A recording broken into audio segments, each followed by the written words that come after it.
Hardrocker highlights from the Christensen Hall of Fame here on the School of Mines campus, and we are going to talk football today as the Hardrockers head football coach Dan Kratzer joins us. We're going to talk a little bit about recruiting.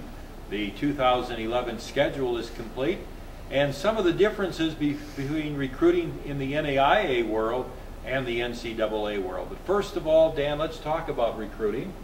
I know National Signing Day is here, and you have had some players starting to commit, and talk about your latest recruits. Well, we're excited about, this is actually the national signing date for NCAA, and most of the Division I schools are going to sign all of their recruits today. The Division II schools, we will sign some, and we have some verbals from some others, but one of the exciting things about college football is it's kind of like in NFL fantasy league football, that type of thing.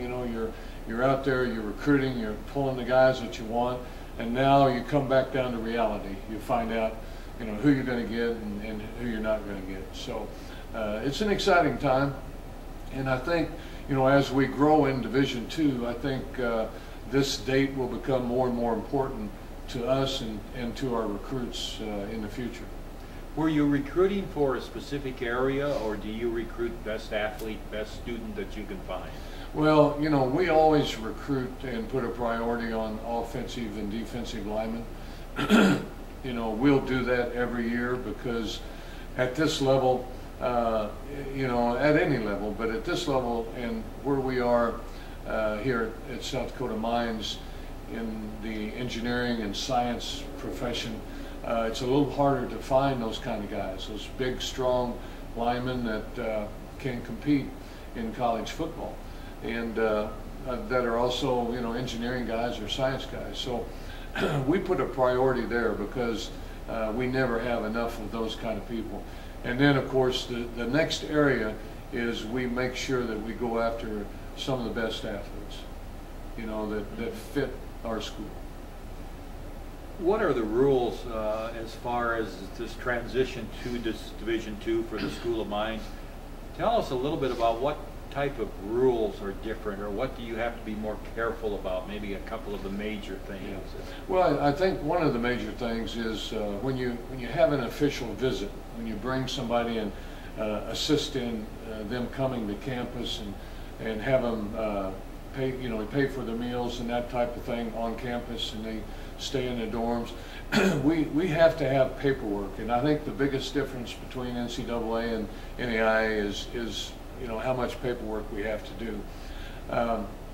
We have to have paperwork for those we invite for an official visit. We have to have that on file. We have to make sure that we have transcripts on campus, on hand, before they can officially visit.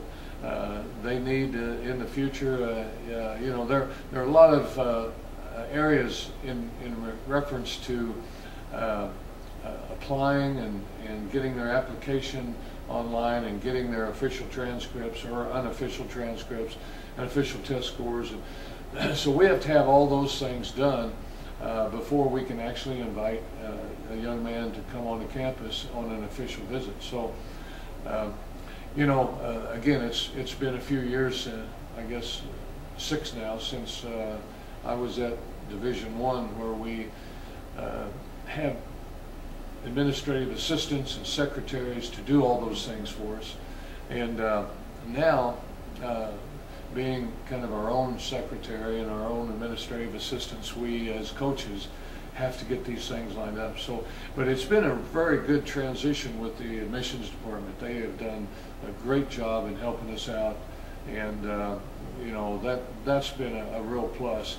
And plus, the second thing is we have had a lot of academic faculty meetings with the students on Saturdays, and our faculty have been great in giving up some free time, which they don't have much of either, to do those kind of things. So we're going to really try to impress upon ourselves and admissions that we're going to try to do a lot more of that on Friday afternoons next year, so we don't impose on their weekends so much. But you know, as a coach, you know, we have to get them in Friday and you know, get tours done on Saturday and get them out on Sunday, and we have a deadline too, a timeline.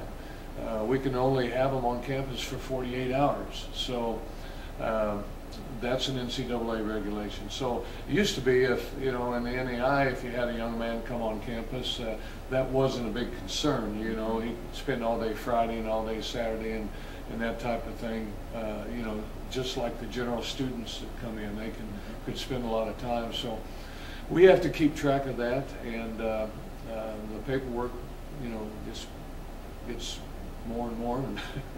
But we're learning to catch up and learning to do those things. But we couldn't do it without, you know, great assistance from our faculty and great assistance from our admissions department. I know in the NCAA too, you can't release names of recruits until you physically have their letter of intent accepted within your possession. So, but is there anybody that you could mention, or just a position that you're really pleased to have recruited and gotten a commitment for? Well, yes, actually, we have 4 young men that have already been, you know, got their paperwork done and got all the paperwork in and faxed their letter of intent back today. And we start out in Theopolis, Wyoming.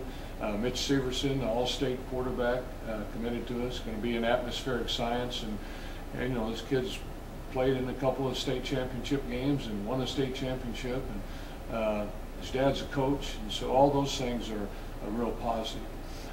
We have Pat Sweeney, who's looking at mechanical engineering and civil engineering, and Pat is a 6'5", 275-pound offensive lineman from Cathedral High School in Indianapolis, Indiana.